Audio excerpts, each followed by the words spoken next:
Yeah.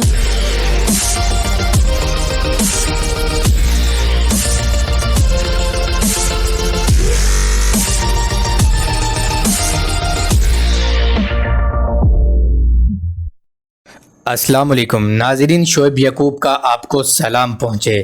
حضور پاک صلی اللہ علیہ وسلم کے دو حیرت انگیز معجزے۔ حضرت عثمان بن عفان رضی اللہ تعالی عنہ سے روایت ہے کہ نبوت کی شہرت کے وقت نبی اکرم صلی اللہ علیہ وسلم پر اہل قریش کے ظلم و ستم زیادہ ہو گئے تھے۔ اس وقت ایک یہودی بڑا عقل مند تھا اور مدینہ منورہ میں رہتا تھا۔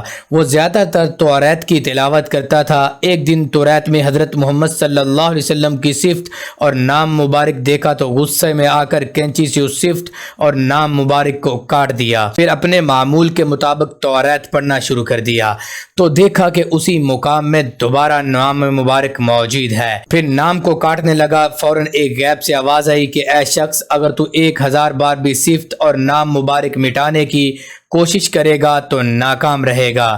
تب یہودی ڈرا اور جانا کہ محمد صلی اللہ علیہ وسلم سچے رسول خدا ہیں۔ اسی وقت وہ مدینہ منورہ جا کر رسول اللہ صلی اللہ علیہ وسلم پر ایمان لایا اور سچا مسلمان ہو گیا۔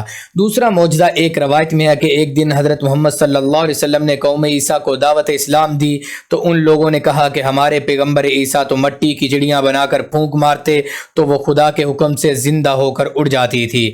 اگر آپ بھی ہم کو ایسا معجزہ دکھائیں تو ہم لوگ آپ پر ایمان لے آئیں گے۔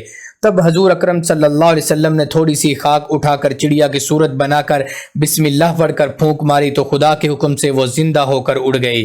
جب کسی شخص کے چہرے پر یا بکری کے تھنوں پر ورم ہو جاتا تو لوگ اسے حضرت حنظلہ رضی اللہ تعالیٰ عنہ کے پاس لے آتے اور وہ اپنے ہاتھ پر اپنے لعاب دہن ڈال کر اپنے سر پر ملتے اور فرماتے بسم اللہ علی اسرید رسول اللہ صلی اللہ علیہ وآلہ وسلم، اور پھر وہ ہاتھ ورم کی جگہ پر مل دیتے تو ورم فوراً اتر جاتا۔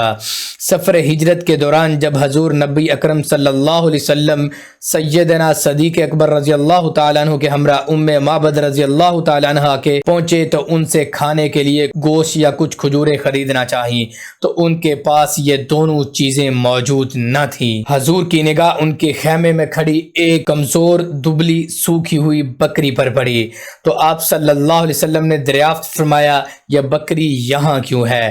حضرت ام معبد نے جواب دیا لاغر اور کمزور ہونے کی وجہ سے یہ ریوڑ سے پیچھے رہ گئی ہے اور یہ چل پھر بھی نہ سکتی ہے۔